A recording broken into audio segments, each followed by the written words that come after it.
আলাইকুম। দৈনিক সংবাদ দিগন্ত পত্রিকার সাথে যুক্ত আছি আমি ইভা সাদিকা।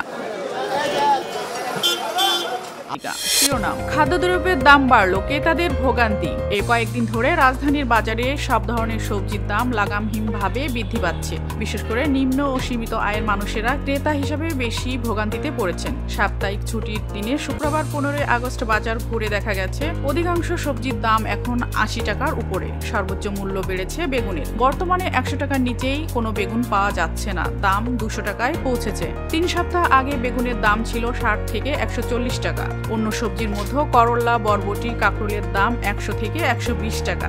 আমদানি করা টমেটোর কেজি 160 থেকে 180 টাকা। পটল, ঢেঁড়স, ঝিঙার দাম 80 থেকে 100 টাকা। চিচিঙ্গা, ধুন্দল, কচুরমুখির দাম 60 থেকে 80 টাকা। আর মিষ্টি কুমড়া, পেঁপে, কাঁচকলা সহ কিছু সবজি 50 টাকার নিচে। লাউ 70 থেকে 80 টাকা এবং চাল কুমড়া 50 থেকে 70 টাকায় বিক্রি হচ্ছে। কাঁচামরিচের দাম এখনো 200 থেকে 240 টাকা। সেগুনবাগিচা বাজারে বাজারে আসা বেসরকারি চাকরিজীবী মোর্শেদ আলম বলেন, বাজারে সবজির দাম হঠাৎ বেড়েছে, অথচ নিয়ন্ত্রণের উদ্যোগ নেই।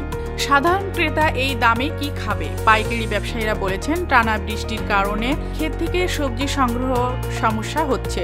পরিবহন খরচও বেড়েছে, ফলে পাইকারি ও খুচরা দামের ফারাক বাড়ছে। এদিকে মাছের বাজারে কিছুটা স্থিতিশীলতা থাকলেও দাম এখনো বেশি। বড় ইলিশ 2400 থেকে 2500 টাকা, ছোট ইলিশ 1500 থেকে 1800 টাকা, রুই 350 থেকে 400 টাকা, কাতলা 700 থেকে 800 টাকা, পাঙ্গাস 600, বোয়াল 900 এবং তেলাপিয়া 400 থেকে 450 টাকা বিক্রি হচ্ছে। মুরগি ও ডিমের দামও বাড়ছে। ব্রয়লার মুরগি কেজিতে 170 টাকা, সোনালী মুরগি 320 থেকে 340 টাকা, দেশি মুরগি 600 থেকে 700 টাকা, লেয়ার মুরগি 310 থেকে 320 টাকা, হাঁস 500 থেকে 600 টাকায় বিক্রি হচ্ছে।